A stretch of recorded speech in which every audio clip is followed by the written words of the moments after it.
Alright. So what's up, YouTubular? It's been a really long time since I've done a video. It's been 6 months.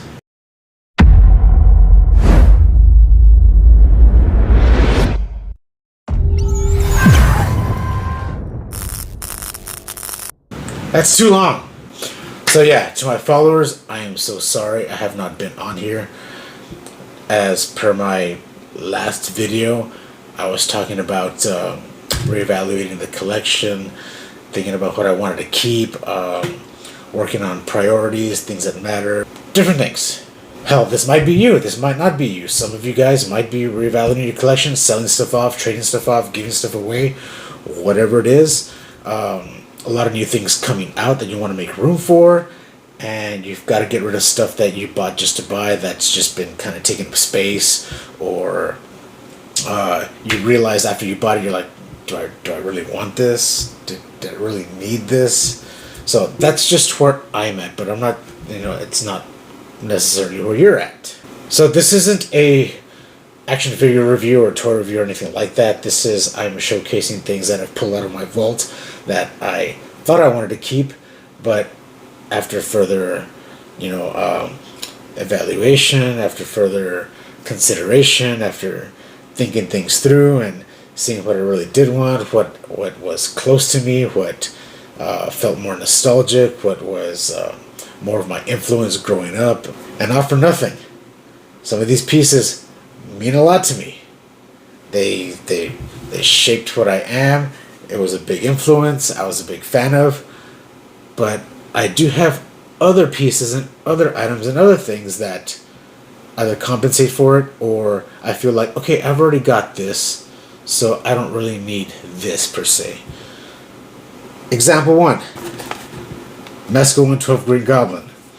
Now, I'm sure you guys have seen a lot of the reviews and what Mezco 12 offers, what they give with their figures. Like, it is, sometimes I feel Mezco 112 is a little overwhelming for me. Tons of freaking accessories, tons of features, the head sculpts, the alternate hands, the glider, the effects, the fire, the smoke, the bombs, it just, everything.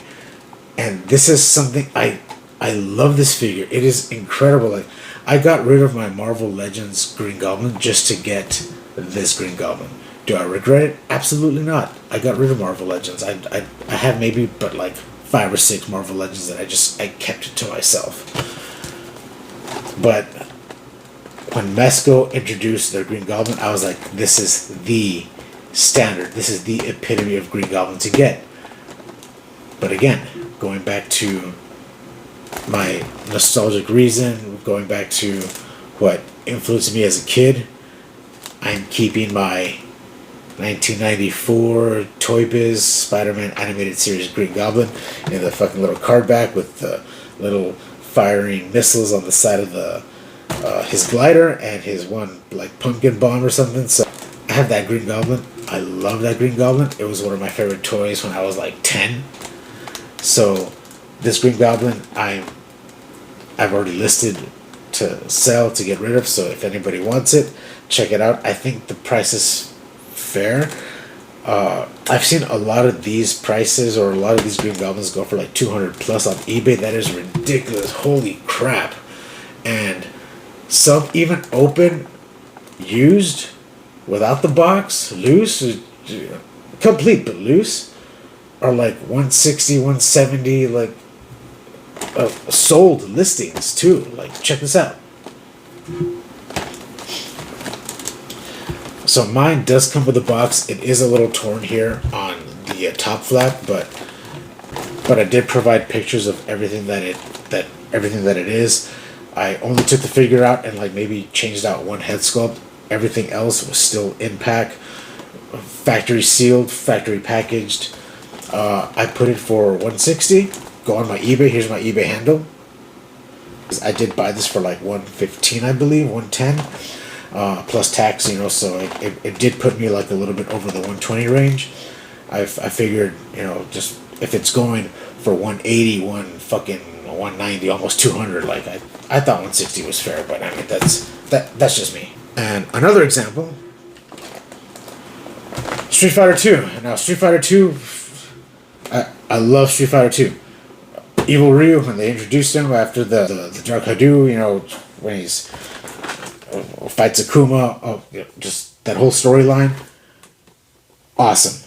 I had the original white suit Ryu, sold him off to buy this one, but I have several soda toys of Street Fighter, so I just thought like, this is probably the last Street Fighter Storm collectibles that I have, and as much as I love it, I think I like my soda a little better. So I'm keeping my soda and I'm gonna pass this one off. Another item I didn't want to get rid of, but if it sells, it sells. If it doesn't, hey, I get to stay with it. It's awesome.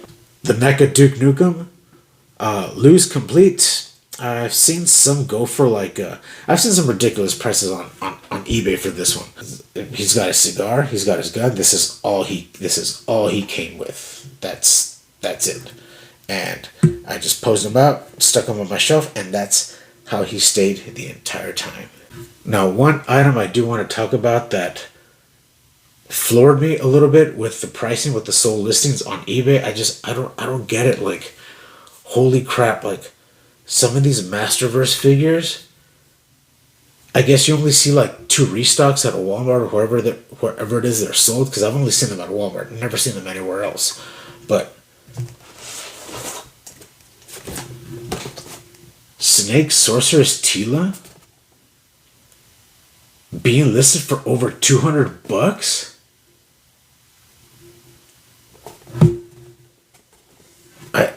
I was like 210, 220 sold listings and even current going rate.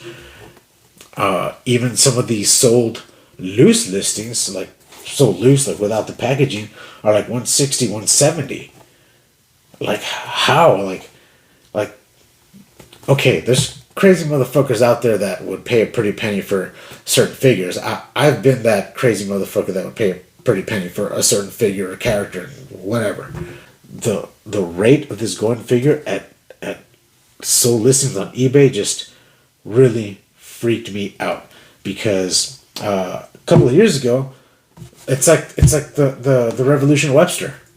Like, that was a badass figure. I didn't think it was gonna blow up or be as popular as it was, but the Webster was going for like $22-24, and then 10 months later, you never saw a restock. You go on eBay, you check out the Webster, and it was going for like $100. Like, I missed out on that Webster, and I saw it so many times. I was like, Webster will be there. Webster will be there. No, Webster was not there, and it's fucking up there in price on eBay now. So, same thing with this one. So, like I said, this is not a figure review. This is just showcasing things that I pulled out of the vault. It's not a lot of stuff, but it's just things that I've held on to. Some I've opened, some I haven't, and it's like I don't want to call it an investment, because don't look at figures as an investment, but it's just sometimes some figures just go up in value, and at that point it's like sell, like, or for some people you might want to keep it, and if you want to keep it, hey, that's the way you collect. Everybody collects differently. As I said, at some point I fell into the not necessarily the pressure, but I fell into the fear of missing out, or I fell into the whole idea of being a completist. So it's like, oh, this line came out, I have to get the entire wave. I gotta get these figures. So it's like the Skeletor that came out after that wave, or was it in this wave? Yeah, the Skeletor that came out in this wave. Like, I saw the Skeletor twice, and I thought Skeletor will be there. He's always pegworming. Fuck no, this Skeletor was like $120, like a couple of months after release. You never saw that Skeletor again. He's probably a lot more now. I didn't check, but if you've checked, awesome. If you want to check, be my guest, prove me wrong, or let me know I'm right, because that Skeletor at one point was like already over $100. It was like 120. I was floored, and this was maybe like 6, 7, 8 months ago that that Skeletor is high in demand and already out of stock or out of circulation.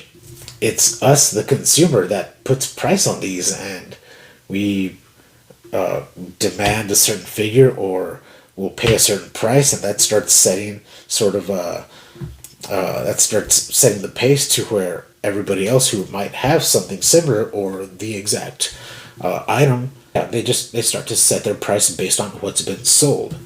I know a lot of people out there be like, oh, retail plus shipping, but come on, let's be real. You go into any collectible store, you go on eBay, you go on Amazon, whatnot, like these prices are going to be jacked up. So everyone is going to try to compete around those same prices. And it's not for nothing. If you shop long enough or be patient, you will find eventually a price range that you're comfortable with, and if you really want it, you're going to get it. Because God knows I've paid some pretty pennies for figures that I've wanted, and then 6, 7 months, maybe even a year later, I'll find it again. There's some crazy restock or somebody posts them up, and it's a lot cheaper than I expected. Or it's a lot cheaper than what I bought it for. So again, maybe back to the question, why sell your figures? Why sell something that you really liked? Well, again, you have something that can compensate for it. You've got something else that makes up for something you might be missing. You've got another piece, whatever it is. Or, like I see a lot in some of these Facebook groups, like, unfortunately, people do come through some hardships, and a lot of people are like, "Oh, well, you shouldn't be buying action figures. You shouldn't be buying toys at that point." Well, you see, at some point, you're buying toys because you can. You're not expecting some of these things from life to just happen all of a sudden. But when it does, it's like, okay, like you can use some action figures as a little bit of leverage for other collectors that have been looking for something or don't have it. And sometimes these people let them go at a very good price, practically retail or just slightly above, just depending if they're still available, if they're in circulation, or if they have raised in price. I've seen a lot of people that ask for it's a moderate price, so I can see that. So we don't always know what each or whichever collector, we don't know what people are going through in their personal life, and we can't always be quick to judge as like, oh, well, you shouldn't be buying that if you're going through this. Sometimes you don't know what you're going to go through. Oh, why am I selling this? What am I going through? Nothing necessarily. It's just I've purchased a few things that I need to make room for, and I'm evaluating my collection and thinking like, okay, I really don't need this, or again, I have something else that could take the place of this, and I need to make room. Yes, I do have some shit to pay off, but that's neither here nor there. So in the past few months, I have purchased a few things, several things. Hopefully in the future or soon enough, we can get to opening those up, reviewing them, checking them out, showcasing them to you guys. Maybe some of you have gotten some of these pieces, maybe you haven't, maybe you're thinking about it and you just need that extra insight, outside insight, to either sway you to influence you to buy something, or you can pass on it, which is totally cool, because what some collectors like, maybe other collectors might not like, or might not be it, might be into. What the fuck was that? So again, I'm all about nostalgia, and one of the recent things I've picked up, which I was really looking forward to, I was almost going to order it off of BBTS, but I walked into a GameStop on a trip out of town, and it was like right there on the shelf. I was like, what the fuck? Like, what the hell? Like, they're here? I had no idea. Ghostbusters 40th anniversary plasma pack in the O-ring style, like G.I. Joe type Ghostbusters. Like, this is awesome. They are 1/18 scale. Like, and I've already opened this up. I've already checked it out. I didn't take all of them out, but let me just kind of give you a quick little glance of what I checked out. I took out Ray, Mr. Dan Aykroyd here, and like it's a damn GI Joe Ghostbuster. Like that is awesome. So now what I have to do is either put in some extra hours at work or sell something off to counterbalance my expenses when and if I do decide and want to purchase the Ecto One, the Ecto One vehicle, because I had one before, but I think it was from the Afterlife, and I don't want that one. I want like the original Ghostbusters 1 or 2 Ecto One. So, and yeah, I want to display it with the vehicle, open doors, them standing in, or seated inside. They do come with their proton packs, just like a regular GI Joe would, with the hole in the back, the placement, and of course he comes with his little Spectre goggles. Like, who would have thought, like us as kids, 80s kids, to think that we'd ever get GI Joe Ghostbuster editions? Like that's awesome. And a lot of us know that Toys R Us is operating inside of certain Macy's stores around the states. You go to Macy's, you go to Macy's Home Store, or just any Macy's store in particular, and they have a Toys R Us section there. And I found this Super 7 glow in the dark Raphael Super 7 there. And if you have the Macy's card, you can put it on credit and pay it off later. Well, this concludes this segment of this collection evaluation, not necessarily a tour review, as I said.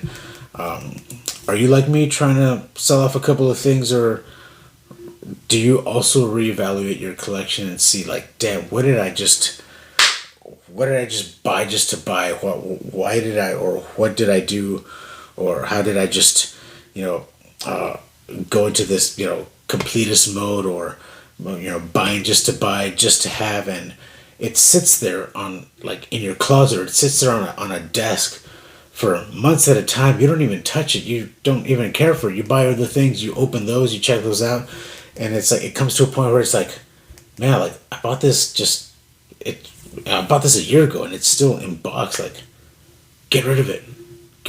Sell it off, trade it, whatever. Look it up, see if it's in demand, see if you can make a little bit off of it, or hell, just even get your money back. Although the action figure game is fun, can be nostalgic, can be rewarding, can give you a sense of good feeling when you come into your place, your room, and you see these items, and it just kind of brings a sense of peace to you. At the same time, they can also bring a feeling of just, damn, I'm overwhelmed. I have too much, or I have so much, or I've got things that I don't need. So if you're feeling that way, reevaluate your collection. See what it is you do want to keep. See what it is matters to you, because your collection really should be about stuff that influenced you as a kid, or themes or characters and concepts that you're really passionate about. Because like myself and several other people that I know, probably a bunch of other people that I know, because you see it every day in the Facebook groups, people selling off tons of figures. It's, you buy just to buy, and you hold on to them, and you think they're gonna either make you a profit, or you're gonna get some money out of them, and a lot of the times that's not the case. You end up with a lot of bunk items, bunk figures that just take up space. You don't want, you don't need, you bought because, I thought this was gonna make, hundreds of dollars, like that. And yeah, some figures do turn into like little rainy day funds, but at the end of the day, don't expect to get rich off of them. It's just, it's a quick turnaround, and after that, you're having to, scrounge up the money, or make ends meet, whatever it is. But collecting should be fun, should be something that you like. Don't treat it as a business. And I'm no lie, at one point I treated it like a business. Like, I thought, if I buy all these things, like I'll be able to sell them more. I'll sell them in lots.